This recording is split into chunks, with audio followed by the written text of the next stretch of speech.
We felt like we got a lot accomplished with our win over Rice this weekend. The most important thing was going 4-0. We got to play a lot of people, and the guys that played hard, and they played well. And we pretty much were able to play everybody that is planning on playing this year, unless something changes. And we challenged them to be more consistent as a football team, and they were. So we felt like that those things were really good. Defensively, we stopped the run. We were much better in the red zone than we've been all year, which has been a concern and something that we really worked hard to accomplish. And we won the explosives 15-6. We won the turnover battle 2-1, and we felt like that going back to those two stats, we're 57-0 when we accomplished both of those goals.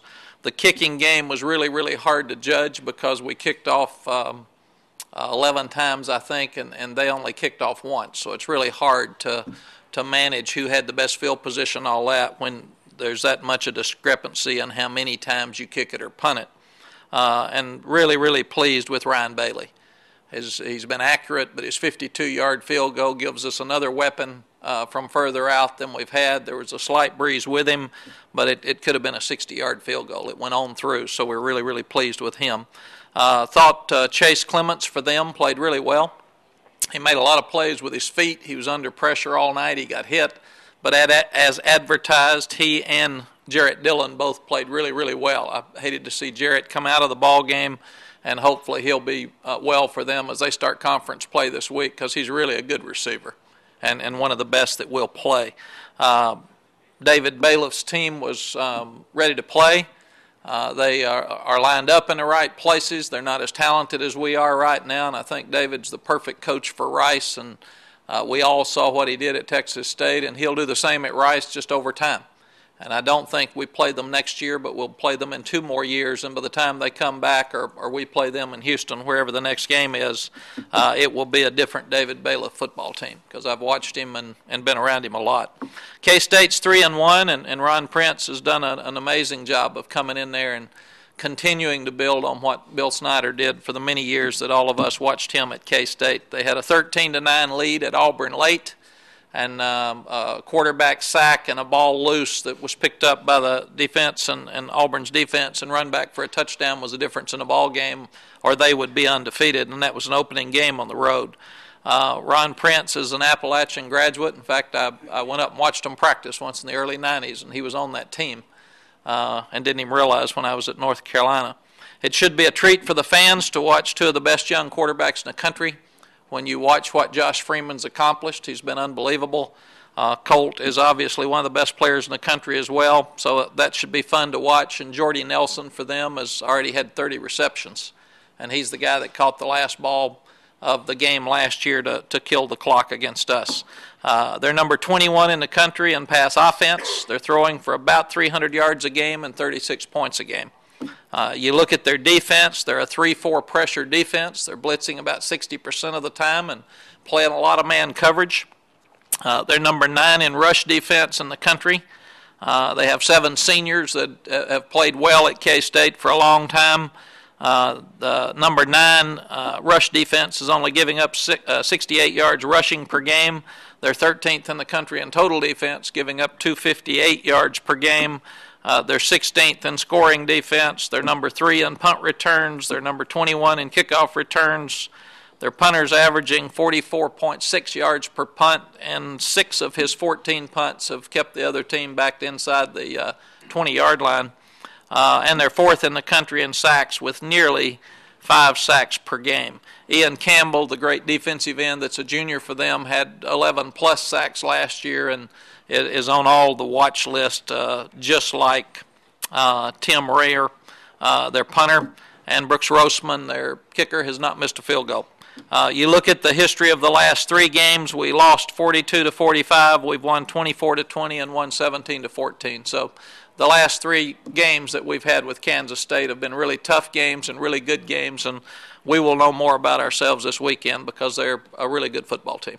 Questions? Coach, can you talk about Ron Prince and the great job he's done in his first couple of years? Yes, Ron's done a great job wherever he's coached. He was the defensive coordinator for Al Groh over at Virginia, And Al is a great football coach. He is in that line of Bill Belichick and Bill Parcells and all the great defense that have come out of their systems. And Ron grew up in that system. So he's a tremendous football coach and has done a great job with those kids. They play hard, they play tough, and it'll be fun to have that challenge again Saturday. Coach, when you see Josh Freeman on tape from this season as a sophomore, what is he doing a little bit better than he did last year? Well, it's hard to say what he would do better than he did last year against us. I mean, he didn't miss, and they beat us with so many big plays.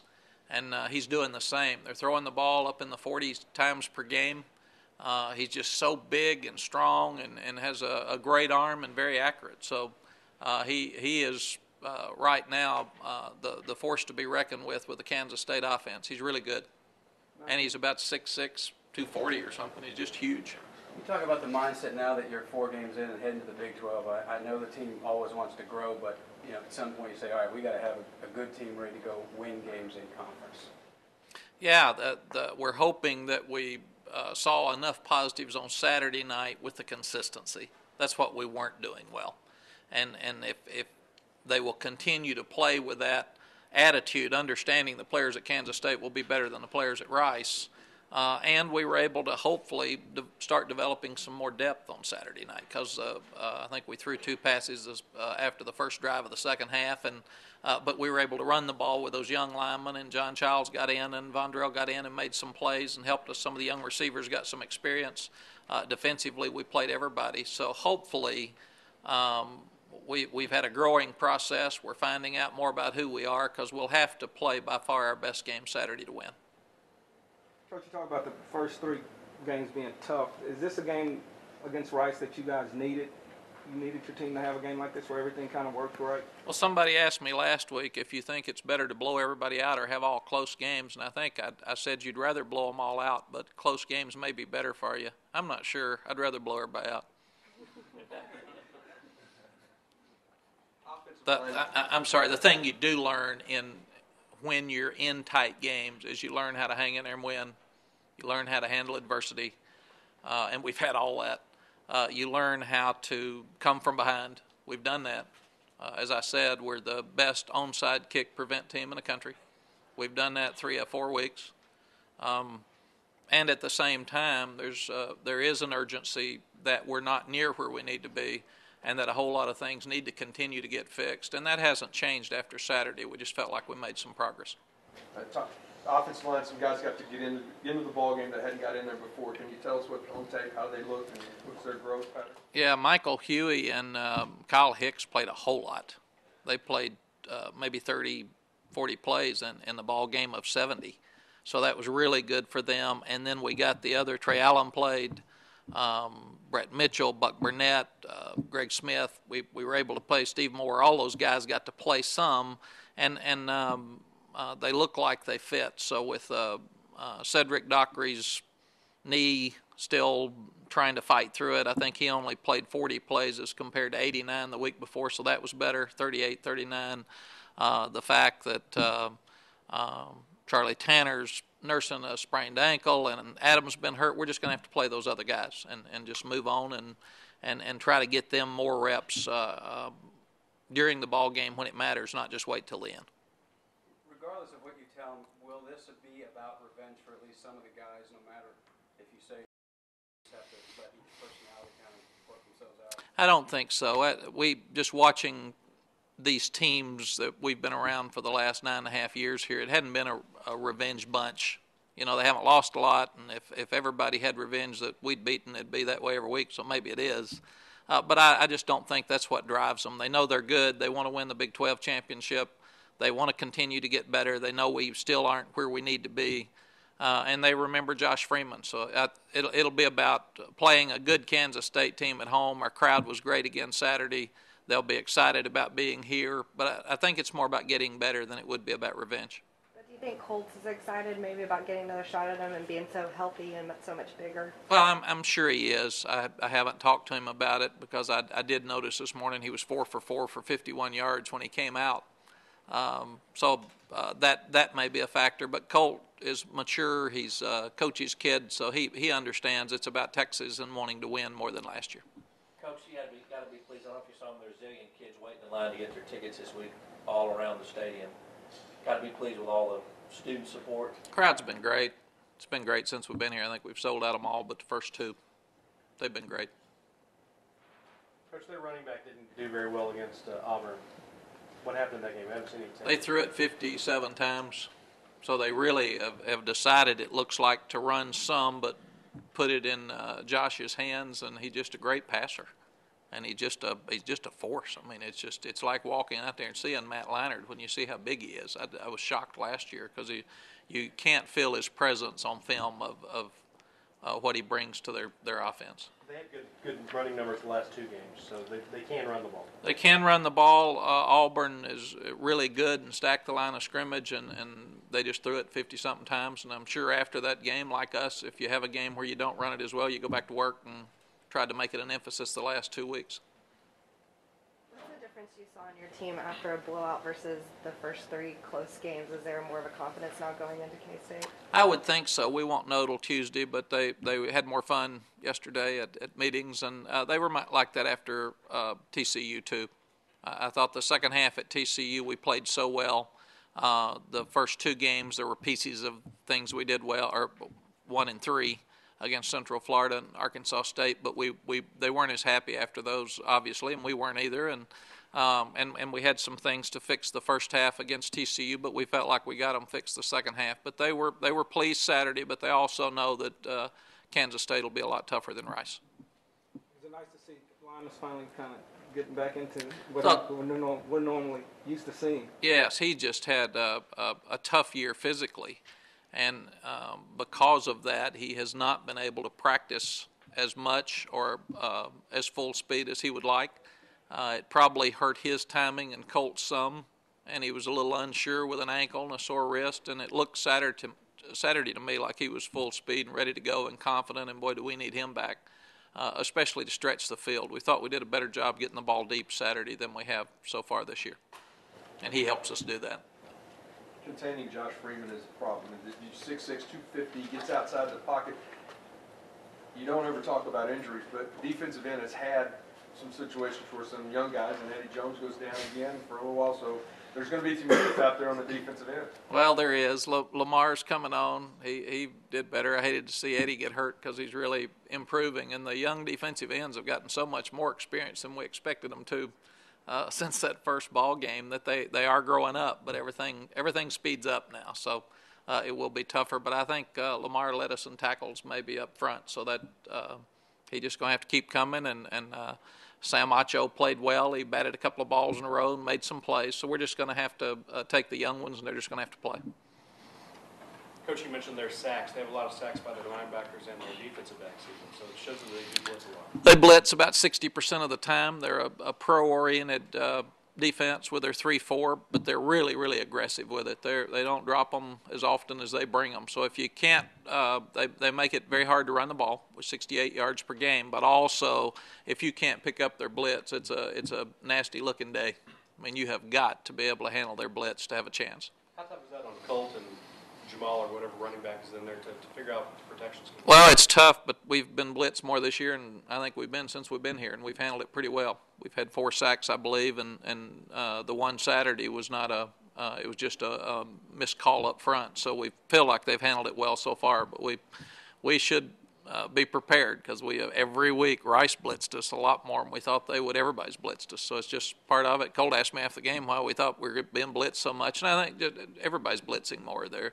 It's harder to stop the run, so people are using blitzes to try to stop the run as well as get pressure on the passer, and nobody can let the passer stand back there and throw anymore. Coach, what's the best quality of Jordy Nelson kid, the wide receiver? What's he do best? He's just a good player. He's tough. He blocks. He hustles. He's got great hands, and they've used him to run it. They've used him to pass it. He's been involved in their trick plays. I think they had 96 trick plays against us last year, and they've had 2 weeks to put some new ones in. So we'll see some of those Saturday. Coach, you mentioned some of the questions that you may have had answered with the consistency against Rice. Now that you head into conference play, what are maybe 2 of the questions that are still in your mind that you're still wondering a little bit about this team as you head to Big 12 play? I would say we answered better Saturday night except for right before the half. And that has popped up with this team, and it needs to be a team that continues to answer each other and play more together as a team, and we can do that. We showed that.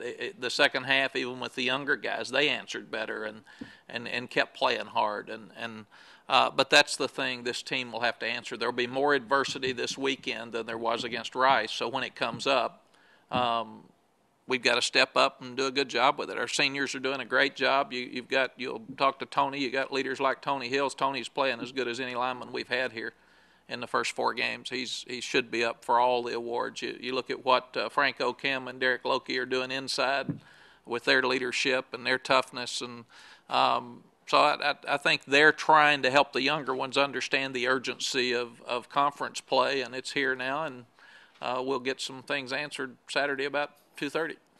Coach, you talked about Tony right there. Just did you expect him to be where he is today? I mean, coming out the injury in high school and everything. So Well, obviously when he got hurt, we didn't. I mean, there was a time where we did not feel like Tony would get to play football, just based on everything we had heard. And now he's a top pro prospect and a leader on our team, and a guy that's playing as well as anybody we've had. So you have to just give Tony full credit for, number one, having strong faith to continue working when people told him that you probably won't play again. And not only to play, but change positions from tight end to tackle after the injury and then reach the level that he's reached is just amazing. And he'll be able to graduate at the same time. So he's done everything right for us. And I'm glad he's playing so well for us, but I'm also glad that a good young man is reaping the benefits of staying strong and being confident and having a good family. And he's overcome so much. You're proud to see him do so well. Mack, you don't have much time to ooh and ah over you guys, but Quan had a catch right in front of you guys, and the touchdown catch, pretty impressive. Just could you address the way he's been playing and how he's so good in traffic? Yes, we're so fortunate with Quan that he's been like a senior leader since the day he stepped on campus because he was older, and I think he's 24 years old now, but he's so unselfish. He's caught a lot of balls, he returns punts, he returns kickoffs, but you never hear him say on a day where he's not getting the ball that let me have it. He's always about team. He's always about winning. He's always about leadership. And he's starting to make some of those catches we used to see Roy Williams make with the one hand. I mean, just now we're so used to that around here. When he makes one, we all say, that's a good catch, Quan, where it really shocked us about a month ago. But he has been such a valuable part of this team, and especially he and Nate Jones trying to help us till the receivers got back. I mean, Nate has done the same thing. Those two guys have just taken over and stepped up, and they've played so well until we could get the cavalry back at receivers. And now, hopefully, all of them are back. Billy got to play some the other night. He'll get to play more. Jordan looks like he's getting back into form because he's missed so much practice. In fact, Jordan only practiced a little bit before Central Florida. So both of those guys should come on fast now as well. Coach, it seems like when y'all put Vondrell in, he's doing such a great job. Will we see more of him? Well, I don't know. Chris Obanai did a great job, too. Chris's play down here on our boundary with a third down and maybe 8, where he caught the ball in the flat and faked 2 guys out and lowered his shoulders and got the first down was just a great play. And he makes the big play on the deep pass, the wheel route near our boundary. And so we're fortunate right now to have 3 really good backs. Ryan Bailey. Yes. He's a great asset for you, and he can become like one of the best kickers in the nation. Well, Ryan's doing really well for us, and he's so accurate, and we've got a new center in Greg Smith, and Greg continues to get better, and Jordan Shipley's done an outstanding job holding, but that's just part of confidence, you know, and he seems to get better every week, and he's a bright young man. He's a guy who came in without notoriety. They didn't kick a lot in high school his senior year, so a lot of people didn't know a lot about him. He's kept his mouth shut. He's, again, very unselfish. I think he's like a 3.9 student. He's done the things he needed to do to be patient and earn a spot. And no better kick in his career will be than that Nebraska kick the first time he walked out there. So we knew he was tough. We knew he was smart. We knew that he could handle pressure after that, and he continues to do so. He was excited when he came off after the 52-yarder. He said, thanks, I knew I was going to make it. And I said, well, I expected you to, or I wouldn't have put you out there. Okay. Thanks, folks. Thanks, Dustin.